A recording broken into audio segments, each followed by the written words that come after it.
ধানমন্ডি, গুলশান এবং হোটেল সোনারগাঁর পরে আজকে আমরা এসেছি মোহাম্মদপুরের সলিমুল্লাহ রোডে। সলিমুল্লাহ রোডে আমি এবং আমার সহকর্মী সজীব আমরা ইফতার করব এবং সেটা কেমন হলো সেটা আপনাদেরকে জানাবো। Welcome to countdown Ramzan special.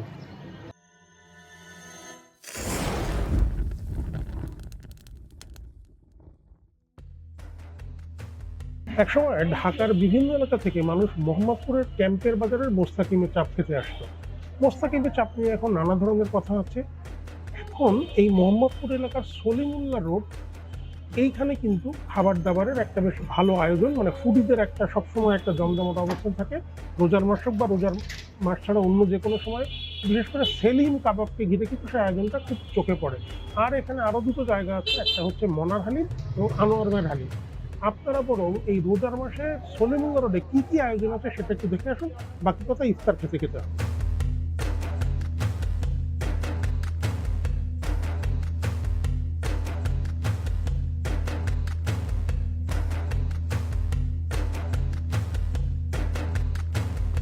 এটা সবাই দেশি বলে বিক্রি করে, বাট এটা অরিজিনাল দেশি না, পাকিস্তানি কক। আমরা সত্য বলে বেচি স্যার। এটার প্রাইস হলো হাফ 140, ফুল 280 টাকা স্যার।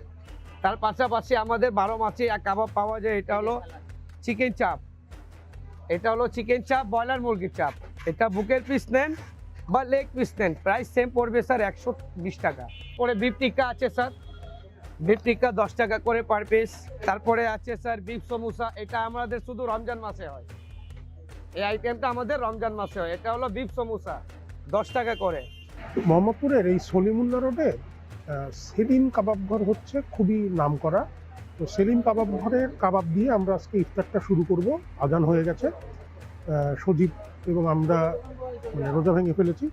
প্রথমত হচ্ছে এদের এই যে চিকেন, ওরা বারবিকিউ বলে বা টিক্কাও বলে অনেক সময়, একটা চিকেনের পিস, এটার সঙ্গে না অনেক সালাদ টালাদ এইসব অনেক কিছু থাকে। আজকে রোজার মধ্যে হয়তো ওরা এগুলো ঠিক দিতে পারেনি আমাদেরকে। আমরা চেয়েছিলাম, বললো রোজার মধ্যে হবে না। আর আমরা বসেওছি কিন্তু একদম রাস্তার পাশে। এই জিনিসটা এই সেলিমের আমার খুব ফেভারিট।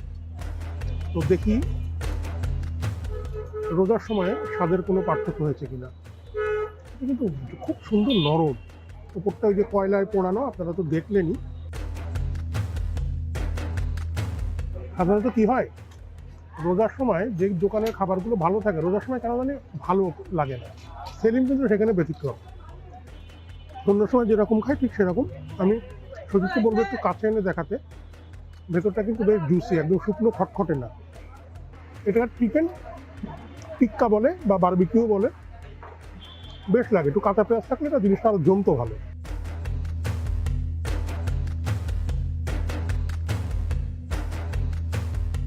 সেলিমের বিফ কাবাব।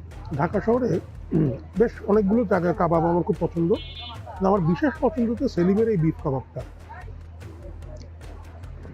এটা কিন্তু মানে একদম নরম মাংস না, দাঁতে দিলে দাঁতে মাংসটা লাগবে।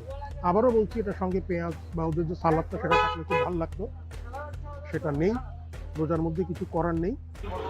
কথা একটাই, রোজা ছাড়া অন্য সময় যেরকম খেতে এখনও ঠিক সেরকম স্বাদের তারতম্য নেই।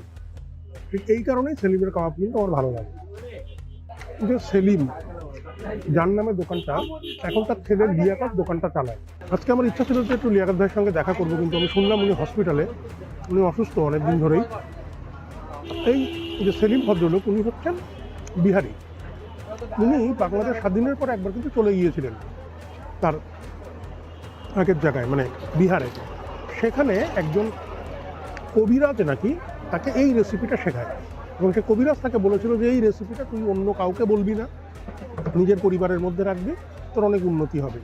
সেই থেকে সেলিম কাবাব ঘরের যিনি সেলিম সাহেব, মানে এখনকার যে মালিক লিয়াকত, তার বাবা, উনি এই কাবাবের রেসিপিটা ওনার ছেলেকে শিখিয়েছিলেন। লিয়াকত তার ফ্যামিলির মধ্যে এটা রেখেছে। সেই রেসিপিতে কিন্তু এই কাবাব, এই গল্পটা আমার লিয়াকতের কাছ থেকেই শোনা। অনেক আগে একদিন এই দোকানের সামনে খেতে খেতেই লিয়াকত ভাই বলছিলেন সেই গল্পটা। বিভিন্ন জায়গায় যে শিক কাবাবগুলো হয়, ওগুলো তো অনেক সময় মাংসটা কিমা করা থাকে কিংবা মাংসটা একদম নরম হয়ে যায়। সেলিম কাবাবে কিন্তু সেটা না, মাংসটা আপনি দাঁতে খুব ভালো ফিল করতে পারবেন।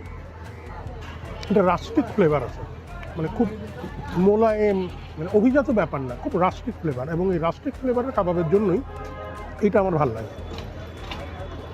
আপনাদের কেমন লাগে একটু জানান না।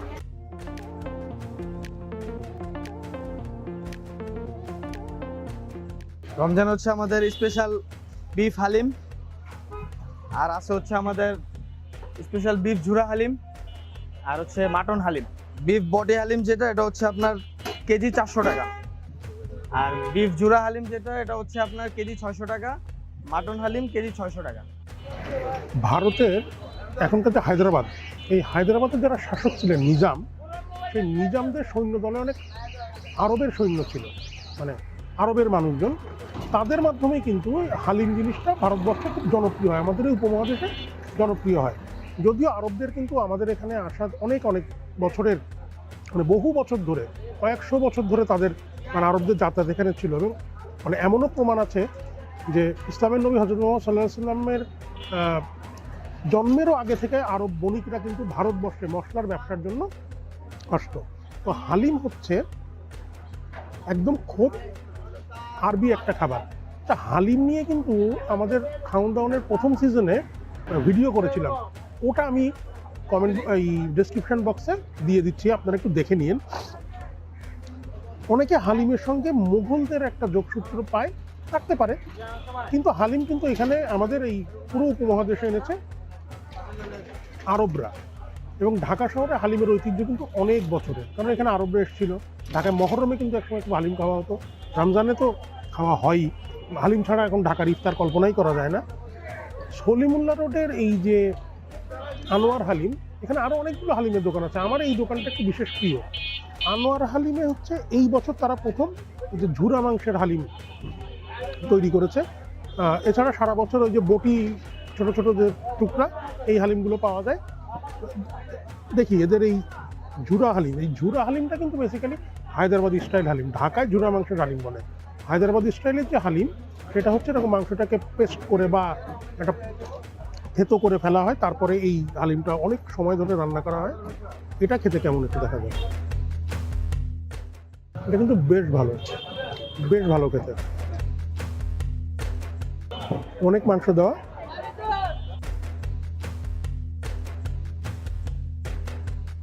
আনোয়ার ভাইয়ের এই দোকানে তারা একটা আচার ব্যবহার করে, যেটা উনি ঘরে বানান, একটা তেঁতুলের আচার। ওইটার ফ্লেভারটা কিন্তু এটার সঙ্গে মিশে বেশ চমৎকার একটা স্বাদ তৈরি হয়েছে। তার সঙ্গে ধনেপাতা, পেঁয়াজ, শুকনা পেঁয়াজ, এগুলো সব তো আছেই, মানে পেঁয়াজের বেরেস্তা। আনোয়ার ভাইয়ের এই দোকানে এই বছর প্রথম এটা করা হয়েছে, যদি তারা ভালো সাড়া পায় বলছে এখন থেকে সামনে করবে।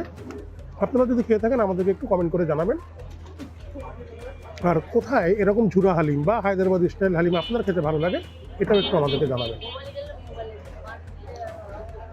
ওনারা যে বটি হালিম যেটা করে, ওটা খেতে কেমন এটা আমি না, ওটা সজীব বলবে।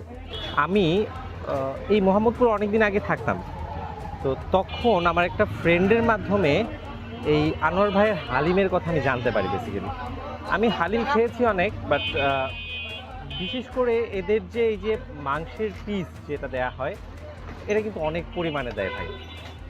আমাদের অফিসের এখানে কিন্তু আমি হালিম খাই, বাট ওদের হালিমের কোয়ান্টিটি কম থাকে, অ্যান্ড এদের হালিমের কোয়ান্টিটি অনেক বেশি। পাশাপাশি হচ্ছে মাংসগুলো খুব সফট হয়। আর টেস্টের কথা যদি আমি বলি, আমি এখানে মোটামুটি অনেকগুলো হালিম খেয়েছি, বাট এদের হালিমটা খুব মানে কি বলবো, এটাকে খুব নর্মাল টাইপের মধ্যে একটু মজাদার একটা হালিম বলবো।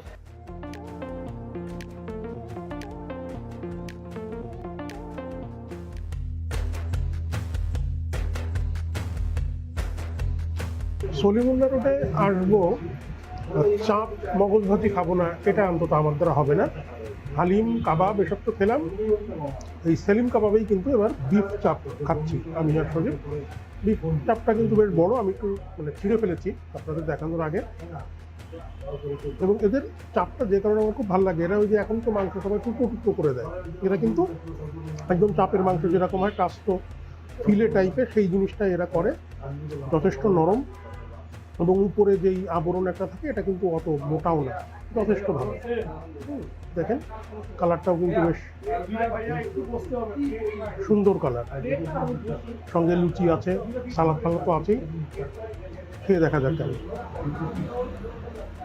দেখতেই তো পাচ্ছেন আঙ্গুল দিয়ে ছেড়া যাচ্ছে।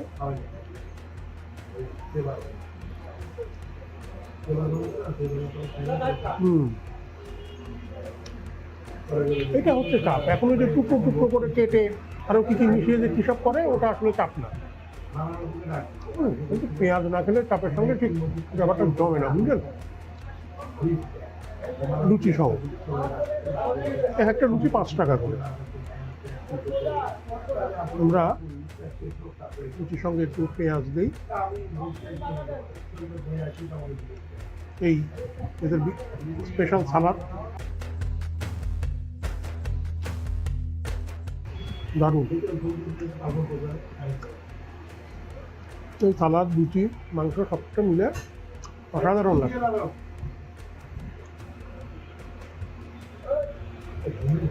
দুর্দান্ত।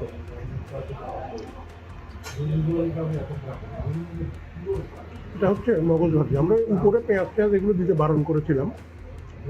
এখানে কিন্তু দাম সবই কিন্তু এরকম 120, 30, 150 এর ভিতরেই। আমার খুব পছন্দের একটা জিনিস হচ্ছে মগজ ভাজি। এটা আমি লুচি না, আমি শুধু শুধুই খাই। মগজে যেরকম ক্রিমি টেক্সচার হয় সেরকম দারুণ খেতে। আরও অনেকগুলো জায়গায় না আমরা খেতে যেতে চাই, কিন্তু আপনারা সাবস্ক্রাইবটা ঠিকঠাক মতো করছেন না, ফেসবুক পেজটা ফলো করছেন না, আমাদেরকে একটু কমেন্ট করে বলছেন না কেমন হচ্ছে। এগুলো একটু করুন। হ্যাঁ, দেখা হচ্ছে কাউন্টডাউনের অন্য কোনো পর্বে। কাউন্টডাউনের সঙ্গে থাকুন, চর্চার সঙ্গে থাকুন। ভালো থাকবেন, ভালো ভালো খাবেন। টাটা।